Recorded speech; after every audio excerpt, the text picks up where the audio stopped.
Well, I thought I'd talk just briefly about some of the outdoor tools I brought along with me. I've used this one a lot. You can't have this in New York State, apparently. This is now illegal, but I just brought along a Gerber. This is the Gator Junior, I believe, machete. It has this nice spine where you can saw things, saw some small branches, and I keep the blade really sharp. This has come in really handy for clearing brush and small branches, and just general campsite improvement work if you're in an area where you can work on your campsite that no one will mind. A lot of places don't want you touching their trees because there's a lot of people camping there. However, I'm in a place where I'm camping pretty much by myself, so I'm just doing some things to modify it to make it a little bit more comfortable without destroying the natural setting. So it's a Gerber machete. I also carry a Sven saw. This is a backpacking saw. I've had it a long time. A lot of my friends use these for canoe camping. It's simple, you remove the wing nut. Slide the saw out. Blade is housed inside. This is the smaller version they also make. A version that has a little bit bigger blade. Thread the needle there. Take her down.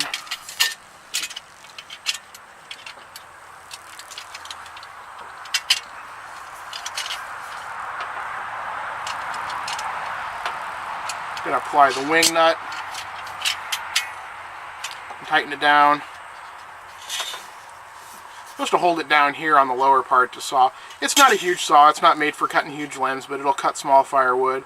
And in one of my other videos I talked about having my Lodge Sportsman's Grill, which is a cast iron hibachi basically, but it's cast iron. It's cast iron so that it works pretty well. Sorry, I just like to sure I'm not standing in ants. I felt something on my leg, I'm not. Sven saw, it's pretty good, and you can get replacement blades.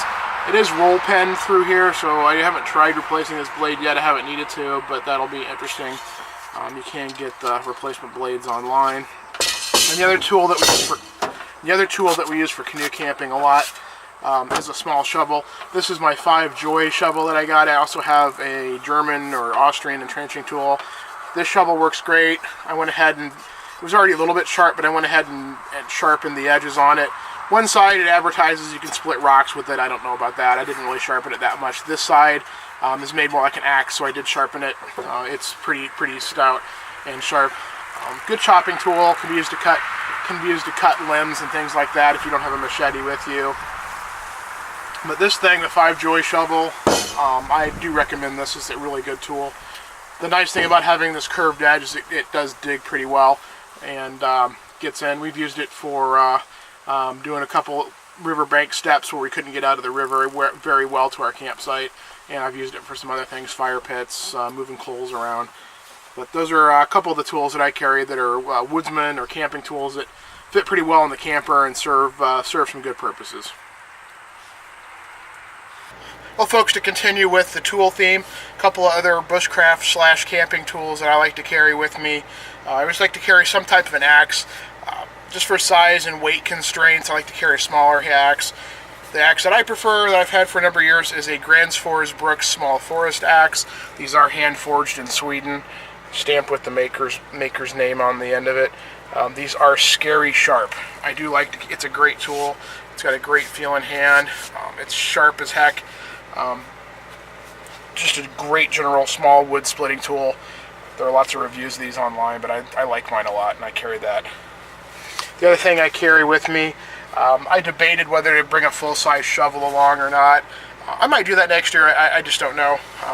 But I did go with the Rogue Tools out of Oregon. Rogue Tools. This is their 5-inch cotton hoe, I believe is what it's called. Has a nice, roughly 5-foot shaft on it. It's ash. It is finished. I wish it wasn't. I can scrape it off and oil it. But it's a nice height. You can stand up and don't have to bend over too far. Why did I choose one of these? Well, hoe is one of the most common tools that were carried back in the Depression by people that were on the road. You can usually you can work in a field with it, you can dig a hole with it. These are made out of plow discs that they've repurposed or recycled and made tools out of them. There's a slight curve to it. It does have an extremely sharp edge, and I keep it sharp. And it digs like crazy. It's almost as good as having a small shovel. I've dug some fence post holes at the other campsite and just dig other things around here, fire pits. It's mostly sand, so it digs really crazily. You do have to tune it up after a couple uses with a file, and I've got a nick off the corner of this that I need to work on. But it's a working tool, and they're going to get nicked up, but it is good to keep these sharp. But these are a couple of the other tools that I carry with me as a general campsite tool. The hoe is good for digging, chopping, doing a lot of stuff. And the axe, obviously, is for axe stuff. But I made a crappy sheath out of PVC. I bent it with a heat gun, but it works just to keep that edge from destroying things. So that's Caribou Dave coming to you from the back of Norma, the enormous tow vehicle. And those are a few of the tools that I like to carry on the road that are multi-purpose. You know, I'm not doing timber framing. I'm just doing some work around the campsite. Caribou Dave, out.